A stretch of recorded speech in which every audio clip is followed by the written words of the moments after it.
It's not a typical vampire movie. It's not a typical horror. To another led to another led to another, and I was just like, why haven't we ever talked about this before? Yeah, it's such a different film. It's such a different beast.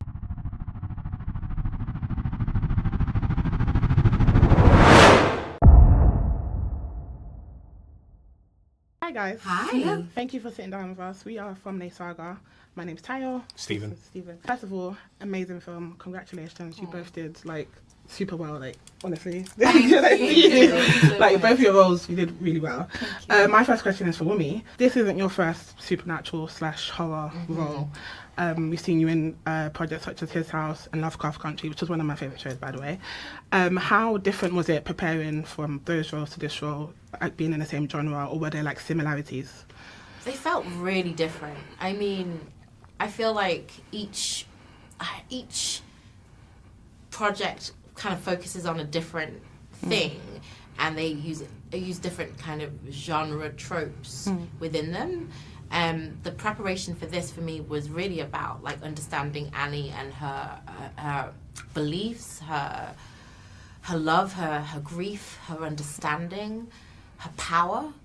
I feel like, yeah, it's such a different film. It's such a different beast. I don't think it kind of falls in line with any kind. It's not typical. It's not a typical vampire movie. It's not a typical horror, because you feel so many different feelings: heartbreak, grief, love, joy.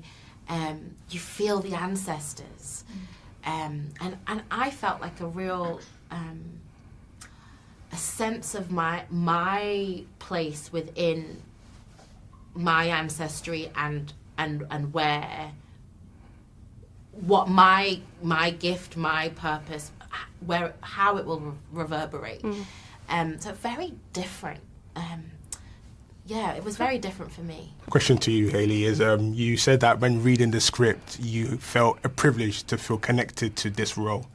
What was the first thing you told yourself that you were going to bring to this character, Mary? I definitely had a moment of, I know what I have to do in order to at all be able to take this role on the way that I want to, and the way that it deserves to be performed. And that was to look inward and into my family history. And it was just the most beautiful research period. Much like with what Wunmi's saying, like this sets itself so far apart from anything else I've ever done as well. In that the research involved like calling my family and asking my family. And now there have been roles that I've played that, you know, maybe a family member has, you know, a skill that I could ask them questions about, or something that they do on a day-to-day basis that I could pick their brain about. But this meant having conversations that, you know, one thing led to another, led to another, led to another. And I was just like, why haven't we ever talked about this before? And I'm so grateful to this role, to Ryan, to this movie, for starting such an important, I was going to say conversation, but conversations for me and my family, for me internally. I think so much of this also has to do with who you are and where and who you came from, but who you want to be. And I feel like Mary knows who she is because she knows where she came from. She knows how she wants to leave a room because she knows how she came into it. And I love that sort of, you know, there's obviously an immortal aspect to this movie, and that sort of like, what do you leave behind? And even just like if you're in a room with people, what impression are you making? And I feel like she's able to do that because she's just fully realized as a human, and this pushed me to do that in my own life and personally. Well, it definitely had sparked conversations after watching the film in our group chat. It was so many different comments. Last question. I describe this film as a love letter to music of all ages with a dark origin. In preparation for the film, was there like a playlist that you listened to, or like a certain type of music that you would listen to on set, or that got you in the mood for your roles or the film?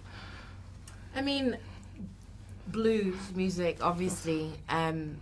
I'm not someone who uses music actually quite a lot for my own preparation. It's not part of my character building, but you know, I do think I listen to the blues as my part of my research into the era and you know, part of Ryan's reason is his love for the blues and his education of the blues through his uncle. What about you?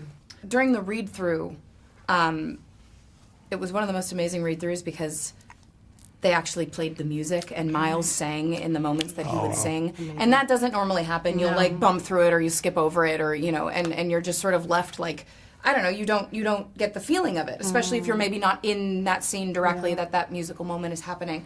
And that felt like the direct tie of like, you could go down a long road of all different artists in any genre, but blues specifically, but this music here is what's driving us, and we could turn to that, and that music was played on set, and that was so wonderful. But I too listened to a lot of blues music. Bessie Smith became the go-to. Charlie Patton, Buddy Guy, and I also like came to realize just how specifically blues music has influenced music that I listen to today that I never would have realized had it not been for this movie. So I also think people will walk away and have a better understanding of how we got so lucky with our music today, because it had a lot to do with where it came from. Well, we definitely got a lot of music to check out, but thank you so much for your time. Can't wait for people to see this. Sinners comes out on the 18th. Definitely to check it in IMAX. Yeah, absolutely. Thank you so much, guys. Thank you. Amazing.